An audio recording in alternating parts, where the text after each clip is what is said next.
Гапыр Мадаминов Баткен облусунун Лейлек районундагы номер 3 эксперименталдык гимназиясынын директору, педагогика илимдеринин кандидаты, Кыргыз Республикасынын эмгек сиңирген мугалими. Саламатсыздарбы, урматтуу тайпа мүчөлөрү?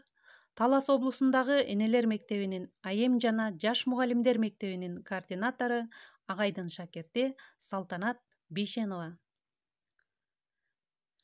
Ата-энелер сиздер үчүн китебинен бүгүнкү сиздерге өтүлүүчү тема терс сапаттардан балдарды сактоо жөнүндө. Ата-эне үй-бүлөдө балдарынын тарбиясын алып барууда жалаң оң сапаттарды айтып, ошого үгүттөп калбастан, адамдарда учуруучу терс сапаттарды да айтып, анын маани, маңызын, зыяндуулугун түшүндүрө жүрсө жакшы болот. Урматтуу ата-энелер, ушул кичинекей эле абзаска агай чоң теманы, көлөмдүү теманы кыскартып эле калтырып кеткен да, түшүнүп, ар бир маанисине көңүл бурсак, биз көбүнчөсү балдарды тарбиялоодо оң сапаттарга басымды көп коет экенбиз. Акылдуу бол, жакшы оку, тартиптүү бол, ыймандуу бол деген сыяктуу оң сапаттарды көп айтат экенбиз. Ал эми терс сапаттарды дагы ошол эле учурда айкалыштырып айтып, анын маанисин, маңызын, келечекте өздөрүнүн жашоо турмушунда зыяндуулугун дагы түшүндүрө жүрсөк, балдарга жаштайынан үйрөтүп, кулагына сиңдирип көндүрсөк, ошондой терс сапаттардан арылууга дагы алар кичинекейинен такшалат эле. Мисалы, терс сапаттар адамды жамандыкка жетелерин, зыяндуу, уят экендигин түшүндүрүү зарыл.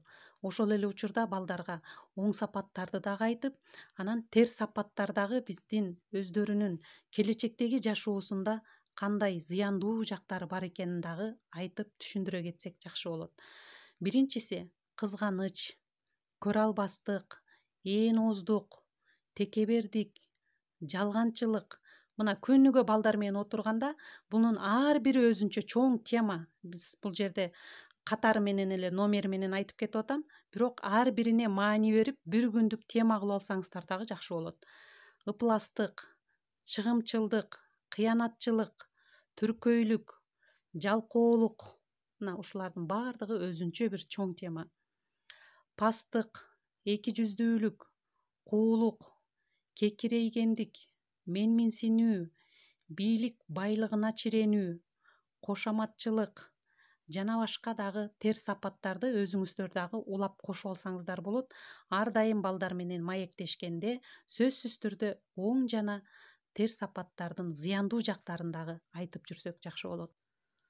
Ошондой эле үй-бүлөдө, аңгеме, дастаркон четинде олтурганда жана башка учурларда, же болбосо балдарыбыз менен чогуу китеп окуп, телевизор көргөндө ушул терс сапаттар жөнүндө түшүндүрүп, анын зыяндуу жактарын дагы айтып берип туруу пайдалуу.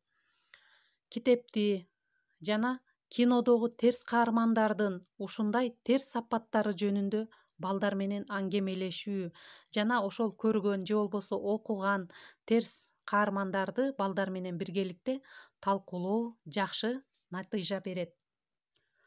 Урматтуу 7 тубандагы Энелер мектебинин тайпа мүчөлөрү, бүгүнкү сабакта биз сиздерге терс сапаттардан балдарды сактоо жөнүндө деген темадагы азын-оолак терс сапаттар жөнүндө кеп кылдык. Ошол терс сапаттардын ар бирин күнүгө 2-ден 1-ден кененирээк балдарга түшүндүрүп, улап өзүбүз дагы терс сапаттарды кошуп, балдарды оң жана терс сапаттарды тарбиялоодо экөөнү айкалыштыра түшүндүрө жүрсөк, жакшы натыйжасын берет деп ойлойм. Көңүл бурганыңыздарга чоң рахмат. Сиздер менен мен Салтанат Бейшенова, Талас облусу.